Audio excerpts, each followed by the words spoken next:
السلام عليكم، كنتمنى تكونوا بخير وعلى خير ولقاكم هذا الفيديو في احسن الاحوال وبصحه جيده. ومرحبا بكم معايا في وصفه جديده من قناتكم دوجا في المطبخ. اليوم ان شاء الله غادي نقدم لكم واحد المعجنات او فطائر كيجيب واحد طبقه مقرمشه من الفوق، كيجيو لذاذ، المذاق ديالهم جد مميز. كنتمنى ان هذا الفيديو ينال الاعجاب ديالكم، وحاولوا ما تبخلوش لنا بالتعاليق الزوينه ديالكم اللي كتشجعنا باش نعطيو المزيد والمزيد. تابعوا معايا المقادير وفرجه ممتعه. غادي نبداو على بركه الله. غادي ناخذ 2 المعالق ديال الزبده، عندي 50 غرام ديال الزبده، هنا عندي 80 غرام ديال الدقيق الابيض اي كاس الا ربع، عندي جوز الهند هنايا خديت 2 المعالق، وعندي كذلك 3 المعالق ديال السكر حبيبات. هنا غادي نوضعوهم على نار اللي تكون مهيله. هنا كنحضروا الطبقه اللي غنوضعوها من فوق من الفطائر ديالنا، وكيف ما ديما كيف ما عودتكم غادي نخلي لكم المقادير كلها في صندوق الوصف. هنا غادي نوضعوا كيف ما قلت لكم على نار مهيله تقريبا. غتبدا تذوب لينا الزبده. هنا تقريبا غنخليها على تقريبا 4 ديال الدقائق.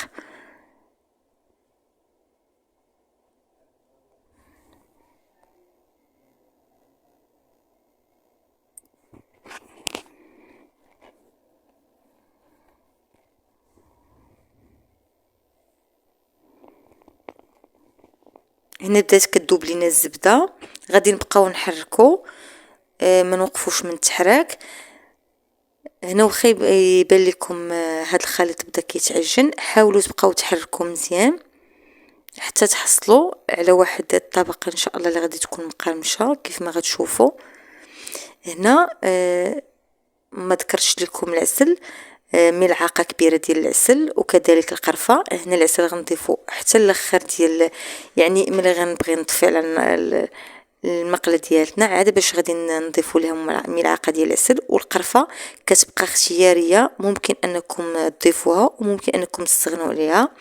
هنا غادي نبقى نحرك كيف ما قلت لكم حتى نحصلوا على واحد الخليط اللي كيكون مذهب. حاولوا ما تحرقوش هاد العناصر هادو، يكون غير مذهب، لاننا بحكم اننا مازال غندخلوا الفطائر ديالنا، يعني غنوضعوهم هاد الخليط هذا غنوضعوه من فوق من الفطائر ديالنا باش ما يتحرقش لينا في الفران.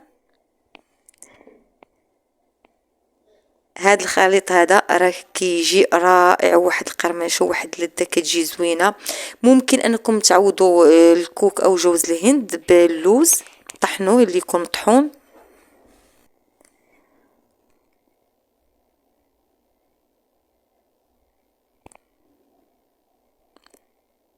وكيف ما قلت لكم ضفت ملعقه ديال العسل حتى طفيت على النار عاد باش ضفت هاد الملعقه ديال العسل وحركته مزيان كيف ما كتشوفوا.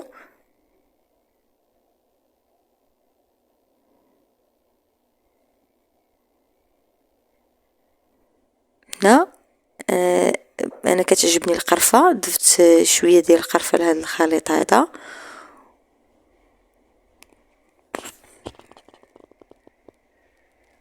وبقيت كنحرك مزيان. وكيف ما كتشوفوا كان هذا هو الشكل ديال الخليط ديالنا من بعد ما زولت، من بعد ما طفيت عليه النار. غندوزو دابا العجين 550 غرام ديال الدقيق الابيض، كاس ديال الحليب، 2 المعالق ديال الزيت النباتيه، بيضه، كيس ديال السكر فانيلا، كيس ديال خميره الحلويات، ملعقه كبيره ديال خميره الخبز، 2 المعالق ديال السكر حبيبات، وعندي الملح، و2 المعالق كذلك ديال الزبده. هنا انا خديت المكونات كلها ضفتها للدقيق الابيض. ممكن تستعملوا العجانه نفس النتيجه. هنا الخميره ديال الحلويات ضفت غير نصف كيس ديال خميره الحلويات من وزن 8 غرام، اي تقريبا ملعقه صغيره. وكيف ما كتشوفوا ذوبت كذلك الزبده، عندي هنا 2 المعالق. وغنبدا نجمع العجين ديالي بالحليب دافي. انا هنا احتاجيت الكاس ديال الحليب، اي عندي هنا 150 مليلتر، وكيبقى على حساب نتوما نوعيه الدقيق اللي عندكم. بقاو تضيفوه بالتدريج حتى تحصلوا على واحد العجين اللي كيجيكم رطب.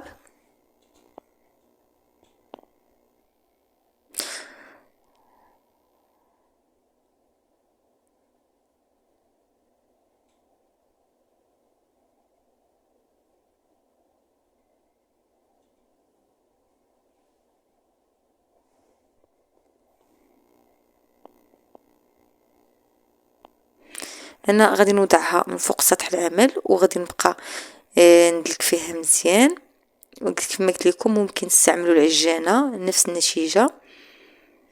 هنايا واخا تبان لكم هاد العجين كيلتصق في اليدين، فانتوما كل ما بقيتو كدلكوا في العجين ديالكم مزيان غادي يبدا يتجمع لكم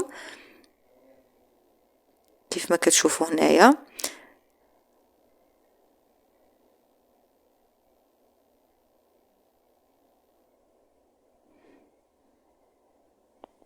حنا حصلنا على واحد العجين كيجينا رطب على هذا الشكل هذا. غادي نوضعوه في البول ديالنا وغادي نخليوه يختمر لينا ويتضاعف الحجم ديالو.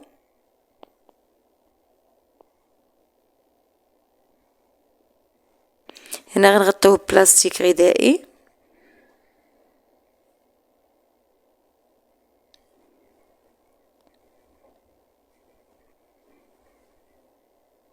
وغنخليوه حتى يختمر لنا العجين ديالنا.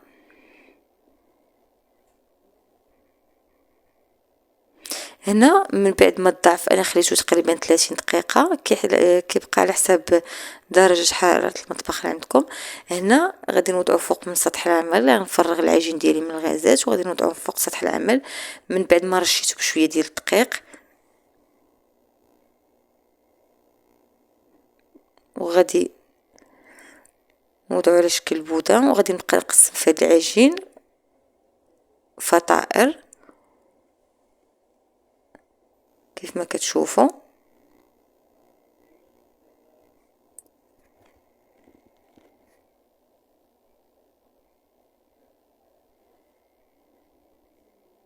هنا حاولوا تقسموا العجين ديالكم بالتساوي. انا هنا ما استعملتش الميزان، يعني عينكم ميزانكم. انا هنا تقريبا غنحصل على 9 ديال الفطائر.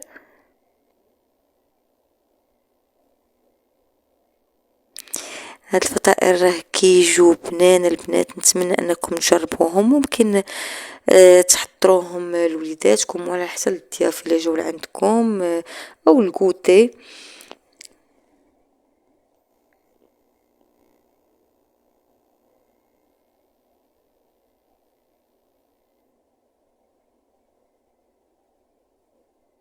وغادي نبدا نجمع في العجين ديالي في الوسط كيف ما كتشوفوا. هنا من بعد ما كملت تقسام العجين ديالي غادي نغطيه بمنديل وغنخليهم تقريبا يرتاحوا لينا 10 ديال الدقائق وغندوزو باش نقرصوا هاد الفطائر هادو. انا خديت الدلاك هنا وديما كنرش بالدقيق الابيض.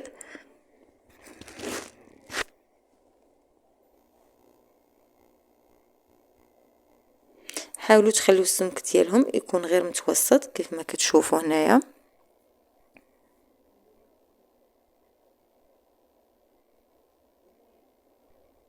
وديما حنا كنرشوا بالدقيق. انا هنا بغيت نوضح لكم كيفاش السمك ديال هاد الفطائر هادو.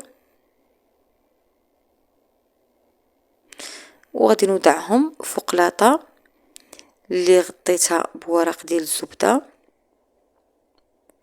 كيف ما كتشوفوا هنايا. خليتهم حتى اختمروا لينا وضعف كذلك الحجم ديالهم. وغادي نبدا اختمروا لنا مره اخرى. انا المهم خليتهم هنا اختمروا لنا مره اخرى ومن بعد دهنتهم بشويه ديال الصفار ديال البيض والحليب. بالنسبه للطياب غتكونوا شعلتوا الفران من قبل لدرجه الحراره 180. هاد الفطائر ما كياخذوش لينا شي وقت طويل في الطياب بالنسبه للفرن الكهربائي من الفوق ومن التحت. وبالنسبه للفران ديال الغاز كيبقى من التحت حتى يتحمروا لكم وكترجعوا تشعلوا الفران من الفوق. هنا غادي نوضع هذيك الطبقه من فوق من الفطائر الطبقه ديالنا اللي حضرناها، هذاك الخليط اللي حضرناه كيف ما كتشوفوا هنايا.